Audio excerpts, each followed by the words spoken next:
Hi hello నమస్తే welcome back to my channel. అందరికీ ముందుగా దీపావళి శుభాకాంక్షలు అండి. మేమైతే ఎలా సెలబ్రేట్ చేసుకున్నామో ఈ వీడియోలో అయితే చూపిస్తున్నాను చూడండి.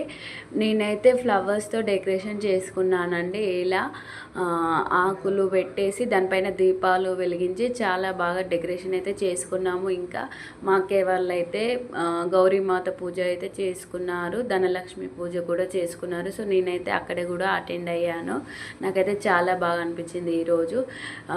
దీపావళి అనగానే మా గల్లీ మొత్తం అయితే చాలా పూలతో ఇలా ముగ్గులతో అయితే డెకరేషన్ చేశారండి. చాలా బాగా అనిపించింది. దీపాల వెలుగులో మా ఇల్లులు అయితే సూపర్గా కనిపిస్తున్నాయండి. నాకైతే చాలా బాగా అనిపించింది. ఇంకా చిట్టి తల్లి అయితే క్యాకర్స్ అయితే చాలా బాగా భయపడుతుందేమో అనుకున్నా, కానీ అదైతే ఇవ్వు అనుకుంటా క్యాకర్స్ కూడా మంచిగా పేల్చిందండి. నాకైతే చాలా బాగా అనిపించింది. అలాగే దీపావళికి కూడా మన ఎంబ్రాయిడరీ వర్క్స్తో చాలా ఆఫర్స్ అయితే పెట్టానండి. సో ఆ వీడియోని కూడా తప్పకుండా చూడండి. బ్రైడల్ డిజైన్స్ కూడా ఈ దీపావళి ఆఫర్ అయితే పెట్టేశాను. సో తప్పకుండా చూడండి. అలాగే మన మొబైల్ నెంబర్ అయితే కాంటాక్ట్లో పెడతాను కదండి. సో అలాగే పెట్టాను. కాంటాక్ట్ నెంబర్ అయితే వాట్సాప్లో పెట్టాను. తప్పకుండా చూడండి. నాకైతే 10 days బిఫోర్ అయితే నాకైతే వాట్సాప్ చేయండి, ఎందుకంటే అందియాలి కదండి. So thank you everyone.